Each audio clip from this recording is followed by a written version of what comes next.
ریاست گجرات کے مختلف ضلعوں سے تشریف لائے ہوئے میرے بہت ہی معزز، محترم، مشفق اور محسن حضرات علماء کرام، بزرگان محترم،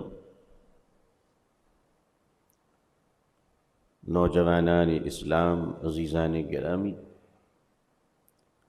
سامعین عظام، عمائدین شہر،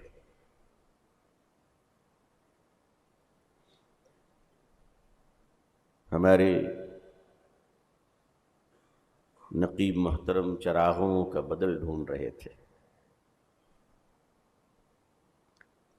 میرا اپنا خیال یہ ہے کہ چراغوں کی روشنی پر منڈلانے والے پروانے سبھی عاشق نہیں، کچھ ہواؤں کے مخبر بھی ہوتے ہیں۔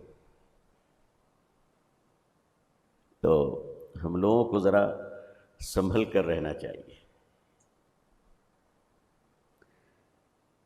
اس لیے کہ ہم راستوں پہ نہیں، کیلے کے چھلکوں پہ چل رہے ہیں۔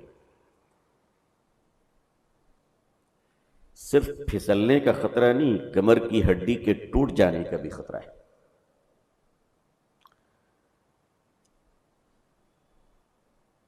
خوش فہمی زندگی کا حصہ بن چکی ہے ہم لوگوں کی۔ نرگسی خوابوں پہ جیتے ہیں اور دسترخوان پہ شامی کباب کھایا کرتے ہیں۔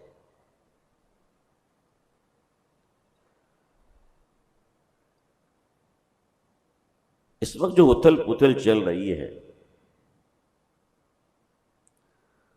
اس کے ذمہ دار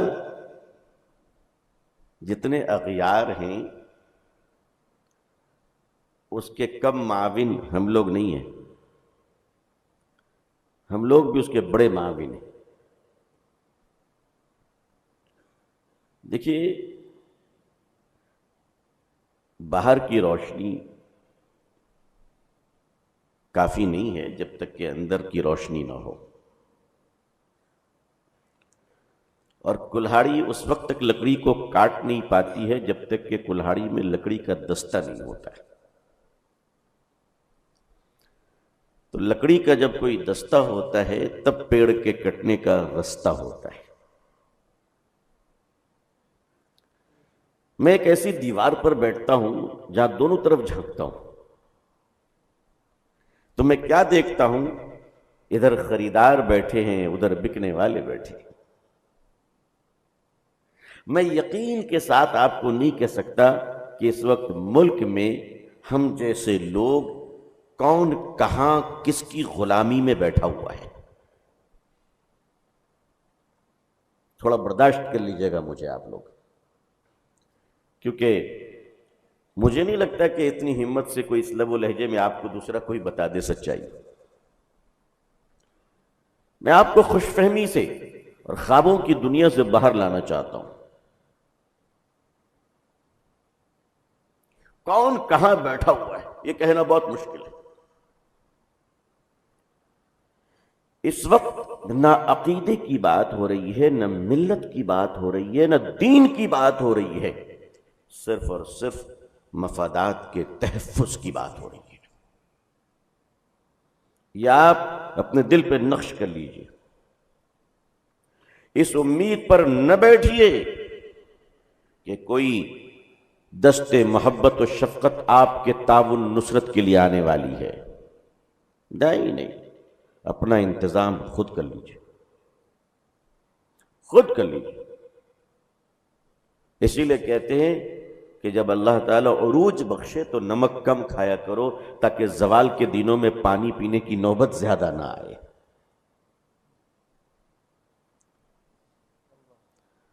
میرے بہت ہی معزز علماء کرام، اگر آپ اجازت دیں اور برداشت کر لیں تو میں اپنے دل کی تڑپ اور درد کو آپ کے سامنے نچوڑ دوں انشاءاللہ، اگر آپ برداشت کر لیں۔ لیکن ظاہر ہے کہ یہ باتیں ہمارے اور آپ کی جو سہلانے والی خوش فہمی کی چربیاں ہیں اسے الفاظ کے خنجر سے پھر چھلنا پڑے گا. آپ میری مخالفت کیجئے مگر اپنی نسلوں کے مستقبل کو درست کر لیجئے، اس میں اور کچھ نہیں چاہتا. ہم اور آپ کتنے دن ہیں؟ ہم اور آپ تو جی چکے، جن کی عمریں 40 ہو چکی ہیں وہ اچھی خاصی جی چکے ہیں ماشاءاللہ. آپ یہ بتائیے کہ اس ملک میں جس طرح ہمارے بزرگوں نے، ماضی کے بزرگوں نے، جس طرح ہمارے ماضی کے اکابرین نے گمنامی کو قبول کرتے ہوئے اپنے مکانات، اپنی اولادوں کو، اپنی نسلوں کو، اپنے مال و زر کو لٹاتے ہوئے جھوپڑیوں میں رہ کر ہم جیسے گنہگاروں کے مستقبل کو سنوارا ہے، کیا ہم بھی آنے والی نسلوں کے مستقبل کو محفوظ رکھنے کا کم از کم ارادہ بھی رکھے ہوئے ہیں کہ نہیں ہے؟ ارادہ ہے ہمارا؟ ورنہ ایک بات اور نوٹ کر لیجئے، یہ دینداری، یہ نماز، یہ پرہیزگاری، یہ یونیفارم، یہ داڑھی اور ٹوپی ماشاءاللہ اللہ قبول فرمائے، مگر خبر لیجئے اپنے گھروں کی، او تہجد گزاروں، کہیں تمہاری بیٹیوں کے گود میں پرورش پانے والا بچہ کسی کفر اور شرک کا متوالا تو نہیں ہے. کہاں ہیں آپ؟ میں کوئی چنیا بیگم تھوڑی نہ ہوں، میں شہر کی زندگی گزارتا ہوں اور حالات سے واقف ہوں. کتابیں کم پڑھتا ہوں، سماج کو زیادہ پڑھتا ہوں. ایک ایک آدمی اور ایک ایک فرد کو میں نے دیکھا ہے قریب سے، اور میں دیکھنے کے بعد اس نتیجے پہ پہنچا ہوں کہ کل بھی ہمارا اللہ تھا، آج بھی اللہ ہے. بقیہ بہت زیادہ امیدیں کسی سے نہ لگائیے، مت لگائیے. اور ہماری قیادت اور ہمارے قائد، ہمارے رہبر، ہمارے آقا صرف اور صرف حضرت محمد رسول اللہ صلی اللہ علیہ وسلم ہے. ہم نے کلمہ محمد رسول اللہ کا پڑھا ہے صلی اللہ علیہ وسلم، کسی مولوی کا نہیں پڑھا ہے، کسی مسلک کا نہیں پڑھا ہے، کسی جماعت کا نہیں پڑھا ہے ہم نے. لہذا جو حضرات شریعت و سنت کے دائرے میں رہیں گے وہ سر پہ ہوں گے، اور جو دائرے کو کراس کرے گا وہ جتنے بڑے باپ کا بیٹا ہو ہم اسے ٹھوکروں پہ رکھتے ہیں، ٹھوکروں پہ رکھتے ہیں. اس وقت آپ کے سامنے دو چیلنجز ہیں. پہلا یہ کہ عزت و ناموس اور اپنے ایمان کی حفاظت کرنا، اور اس ملک میں رہ کر کرنا انشاءاللہ. دوسرا یہ اپنی نسلوں کے دین اور ایمان کی حفاظت کی ضمانت دینا. صورتحال نازک سے نازک تر ہوتے چلے جا رہے ہیں، اور اس نازک بنانے میں اپنوں کے ہاتھ نہیں، پوری پوری آستین ڈوبی ہوئی ہے، پوری پوری آستین ڈوبی ہوئی ہے. آپ کیا سمجھ رہے ہیں ہمارے اور آپ کے سودے کہاں کہاں ہو رہے ہیں آپ کو پتہ بھی نہیں ہے. مجھے تو کبھی کبھی لگتا ہے کہ میں اپنے بارے میں پوچھوں کہ یہ مال بچا ہوا ہے یا بک چکا ہے. کون کس کو بیچ رہا ہے کہنا بہت مشکل ہے، بہت مشکل ہے. اس لیے سب سے پہلے دعا کیجئے. لوگ کہتے ہیں کہ ہمیں کوئی دھوکہ نہ دے، ہم کہتے ہیں اس کی تمنا مت رکھو، اب یہ دعا کرو کہ اللہ ہم کسی کو دھوکہ نہ دیں. پہلے یہ ارادہ کر لیجئے انشاءاللہ. ظاہر ہے کہ ذرا سی کمال آ گیا، صلاحیت آ گئی، مت پوچھیے.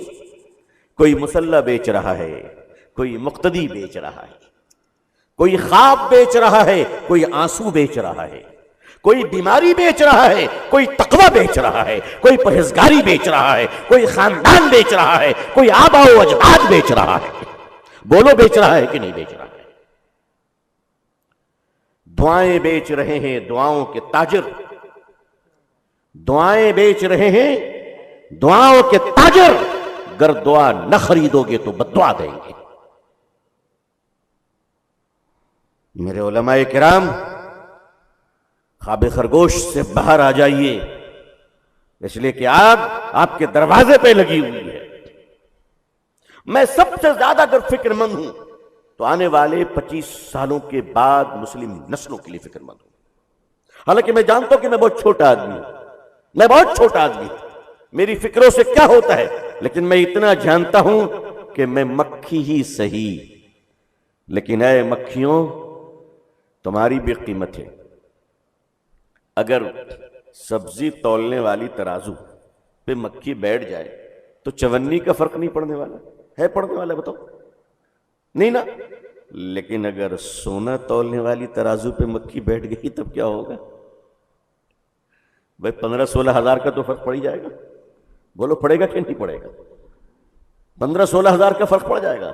اسی لیے سونار اس ترازو کو آکسیجن سے بچا کر اندر چھپا کر رکھتا ہے۔